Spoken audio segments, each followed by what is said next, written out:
So the Korean War will then begin. It's going to begin with an invasion. The forces of North Korea invaded South Korea. So how does the war begin? That's how it begins. South Korea is unprepared. There is no warning. There is no,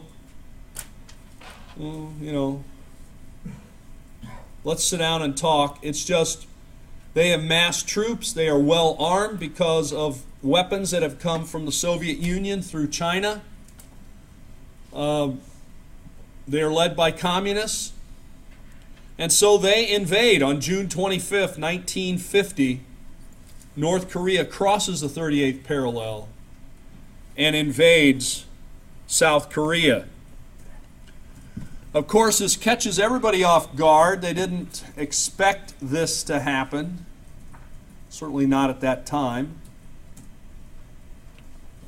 Because the idea was there was going to be a cooling off period and then negotiations and then perhaps elections and all other kinds of things.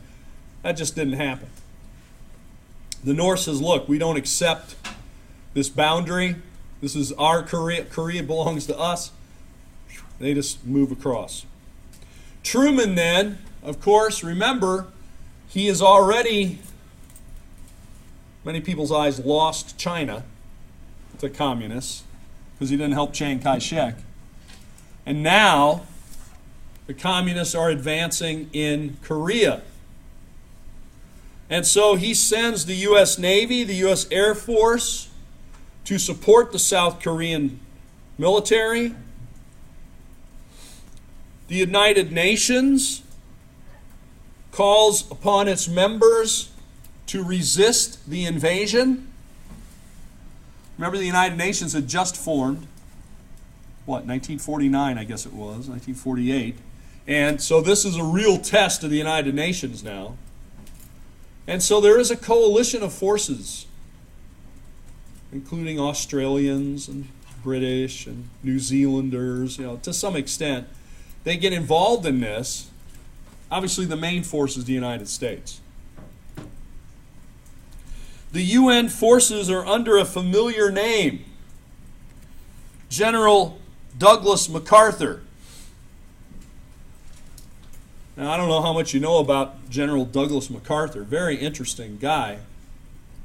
If you want somebody to just kind of look up and read about a little bit, Douglas MacArthur had been involved with the Philippines as kind of their military leader, governor. Prior to World War II, the Japanese had forced them out, and MacArthur had said, "I shall return," and he did. And the Philippines are liberated eventually from the Japanese. It is MacArthur then who leads a lot of the forces in the Pacific as they advance against the Japanese. And then once the war is over, it's General MacArthur who is placed in charge of occupied Japan. Japan is occupied by the U.S. military. I don't know, I think about 5 years. All right? It's MacArthur who is the guy over that, and the Japanese accept him as a conquering general, a shogun, if you will. So would even bow to him in the streets and that kind of stuff when he drove by because he had conquered them and he was a general and that sort of thing. So anyway, interesting guy. And now this conflict takes up in Korea. So he is a hard-nosed military guy. That's what you need to remember. They put him in charge of this. 16 different nations send their troops in this coalition forces to fight against the North Koreans, who everybody knows is backed by China and, of course, by the Soviet Union. So this is a real test of the Cold War, and this is an actual war, but the U.S. is not fighting the Soviet Union directly. This is all indirect, and that's the way the Cold War operated. Of course, the U.S. sends the largest numbers of troops to Korea. One of the things that you might want to keep in mind about Korea is it's pretty far north. It gets very cold there, snowy, it's mountainous. So, some people just kind of, I think, blend Korea and Vietnam together. Two very different places geographically and climatically. Anyway, that's how it gets started. So what happens? I will try to explain what happens through this map. If you can understand this map, you can understand at least the movement of the war. But it is confusing. There's a lot of lines up there on that peninsula. First of all, notice the 38th parallel. Here's the 38th parallel, which roughly bisects the peninsula. This was the line that had been agreed upon to be a starting point in discussions.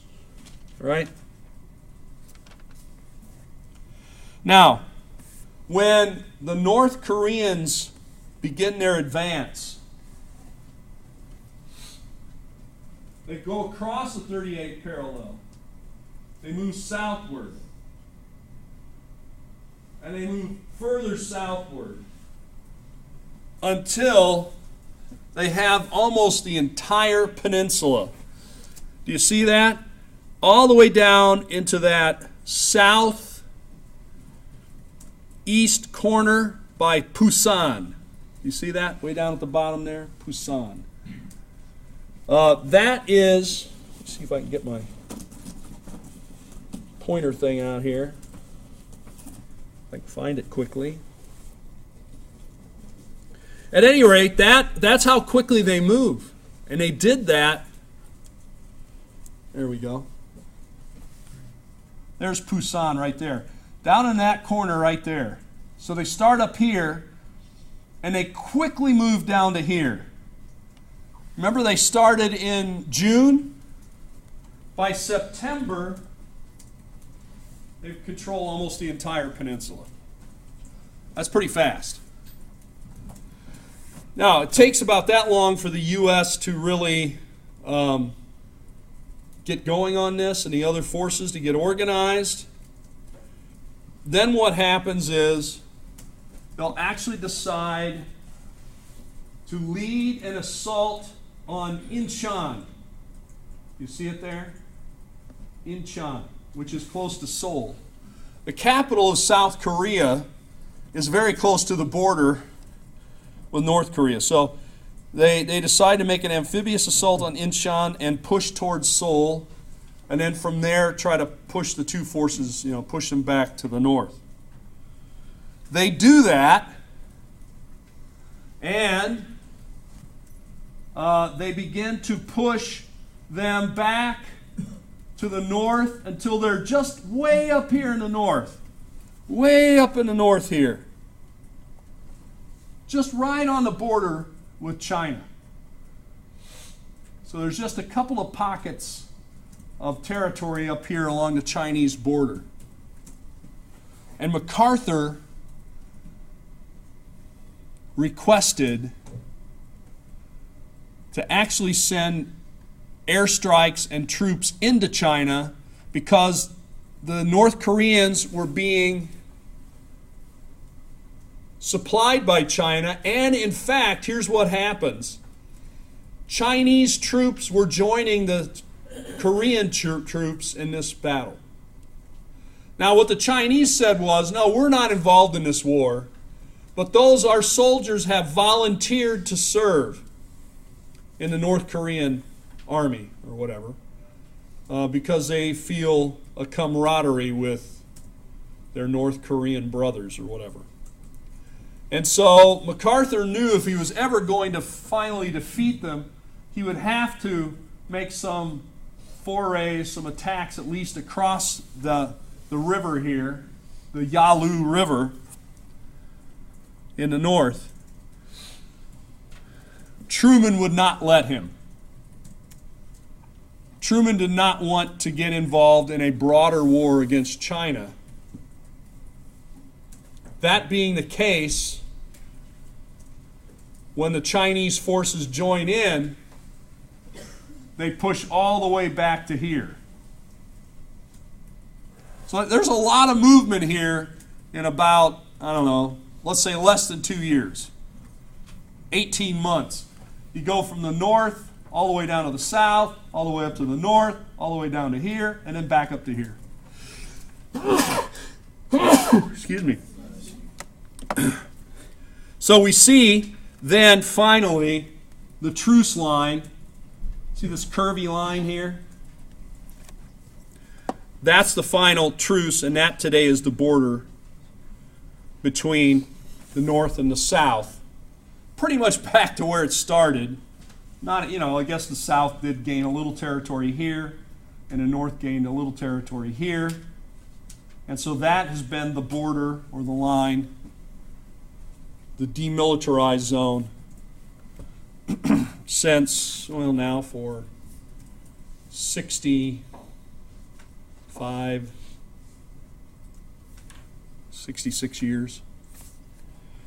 And it's still there. And by the way, there are still American troops that are sent there, and they patrol that line. We're still there. We're not completely gone. So if you sign up for the Army or something, you could well be sent to Korea to guard that line. Well, I gave you the quick overview. Now, this goes through it in a little more detail. We're not going to get through all of that in the time we have left today, but I'll do a bit more and then we'll pick it up next time. So, notice that they cross in June. By June 28th, the North Koreans, June 28th, 1950, Seoul, the capital, falls. North Korea has an easy win. There's really very little resistance. The South Koreans really are not prepared. They don't have much of a military. They're not well armed. Then the UN forces begin to counter, and that changes the war. All along, Truman is worried about China. That China will become provoked, that China will join into the war, that this will escalate into a much bigger war with China.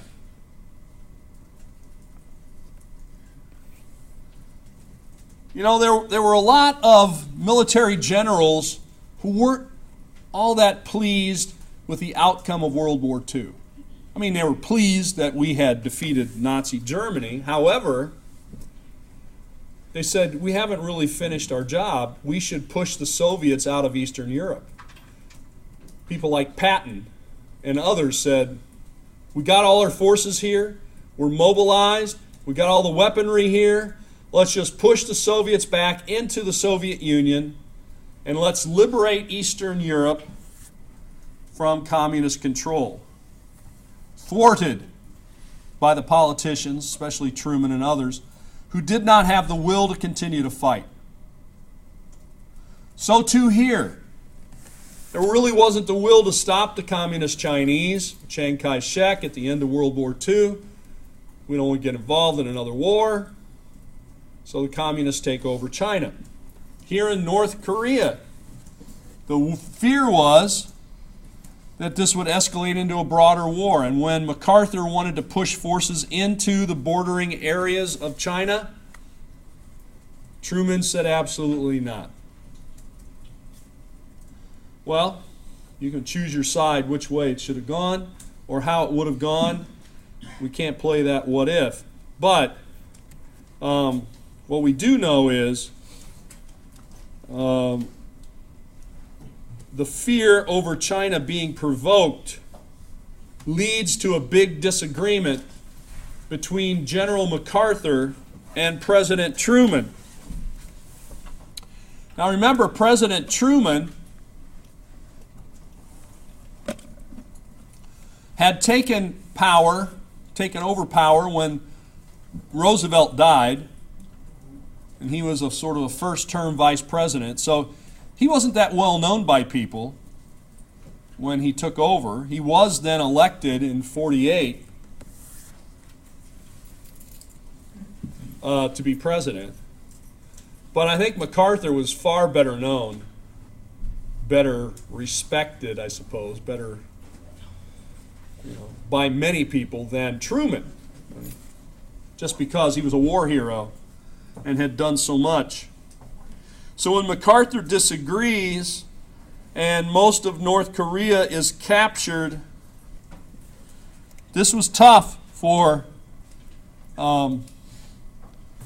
Truman and tough to be taken seriously, and it's going to lead to further conflict between MacArthur and Truman. All right, we'll end it there for today. We'll pick